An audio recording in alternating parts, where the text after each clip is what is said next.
পুজো তো চলেই এলো, জানি সবার শপিং মোটামুটি কমপ্লিট। এখন সবাই ভাবছো কীভাবে পুজোয় মেকআপ করবে।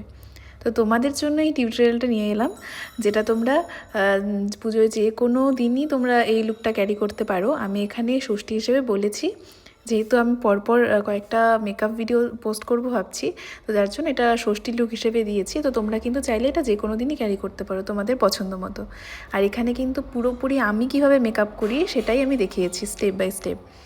আর প্রোডাক্টও আমি তোমাদের সাথে শেয়ার করব।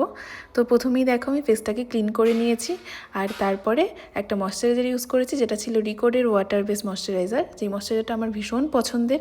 আর তারপরেই রিকোডের একটা মিস্ট ইউজ করে নিয়েছি আমি। আর তারপরে আমি ইউজ করেছি একটা টিন্টেড ময়শ্চারাইজার। তো তোমরা চাইলে এখানে যে কোনো বিবি ক্রিম বা সিসি ক্রিমও ইউজ করতে পারো। আমি এই মেকআপটায় কোনোরকম কোনো ফাউন্ডেশন ইউজ করিনি, যেহেতু আমি বেসটা একদম লাইট রাখতে চাইছি, তাই আমি একটা টিন্টেড ময়শ্চারাইজার ইউজ করেছি। তবে তোমরা যেটাই ইউজ করো না কেন সবসময় খেয়াল রাখবে যেন তোমাদের স্কিন টোনটা ম্যাচ করে।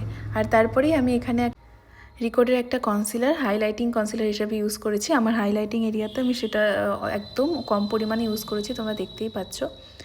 তো তোমরা এভাবে প্রথমে বেস মেকআপটা করে নিয়ে একদম এই ব্লেন্ডারেই যেই ফাউন্ডেশনটুকু বা যেইটুকু তোমাদের কনসিলারটুকু আছে এটা দিয়ে পুরো আই মেকআপের বেসটাও তোমরা করে নেবে। আলাদা করে এখানে কোনো কনসিলার ইউজ করতে হবে না যখন তোমরা নিজের জন্য মেকআপ করবে।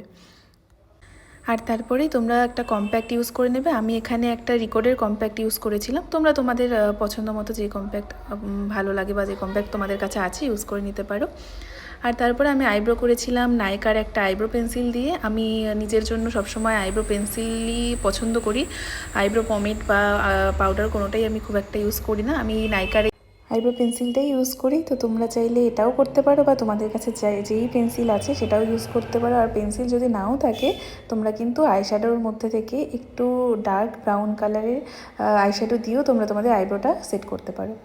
আর তারপরে আমি এখানে প্রিটি অলসেটের একটা আইশ্যাডো প্যালেট নিয়ে নিয়েছি, যেটা হয়তো অনেকের কাছেই আছে। আর যদি এটা নাও থাকে তোমাদের কাছে যেই আইশ্যাডো প্যালেট আছে সেখান থেকে আমি একটা হালকা ব্রাউন টাইপের কালার নিয়েছি, আর তারপর চোখের উপরে একটু ব্ল্যাক দিয়ে সেটাকে জাস্ট স্মাজ আউট করে দিয়েছি। তোমরা সেটা করে নেবে। আর তারপর আমি একটা আইল্যাশ ইউজ করে নিয়েছি, আর তারপর মাস্কারা ইউজ করেছি আমি মেবলিনের। আর এখানে আমি ফেস কন্ট্রোল করছি ফরএভার 52 একটা ব্রঞ্জার দিয়ে। আমি কন্ট্রোলের নিজের জন্য আর কি কন্ট্রোল ইউজ না করে ব্রঞ্জারটাই বেশি প্রেফার করি। তো আমি এখানে ফরএভার 52 ব্রঞ্জারটা ইউজ করে নিয়েছি। আর ম্যাকের একটা ব্লাশ ইউজ করেছি। তো তোমরা চাইলে তোমাদের কাছে যেই ব্লাশ আছে সেটাই ইউজ করতে পারো, কোনো প্রবলেম নেই। আর তারপরে আমি ফেসে একদম অল্প পরিমাণে হাইলাইটার ইউজ করেছি। হাইলাইটার আমি একদম কম ইউজ করি, আমার খুব একটা বেশি হাইলাইটার ইউজ করা পছন্দ নয় আমার নিজের জন্য। তো আমি বারবারই বলছি, আমি নিজে যেরকমভাবে মেকআপ করতে পছন্দ করি এই টিউটোরিয়ালটাই পুরোটাই আমি সেইভাবেই করেছি। আর তারপরে এই কালার বারের একটা লিপস্টিক আমি ইউজ করেছি। তোমরা যদি লিপস্টিক শেডটা জানতে চাও আমাকে ইনবক্স করতে পারো, আমি অবশ্যই জানিয়ে দেবো। আর এখানে আমি লাস্টে ফিক্সড করে নিয়েছি রিকোডের একটা ফিক্সিং স্প্রে দিয়ে। তো আমার মেকআপ ডান। আর তারপরেই এই লুকটা, হেয়ার স্টাইল আমি কিচ্ছু করিনি, জাস্ট চুলটাকে একটু ঠিকঠাক করে নিয়েছি। আর এটাই ছিল পুরো লুকটা। কেমন লাগছে তোমরা জানাবে।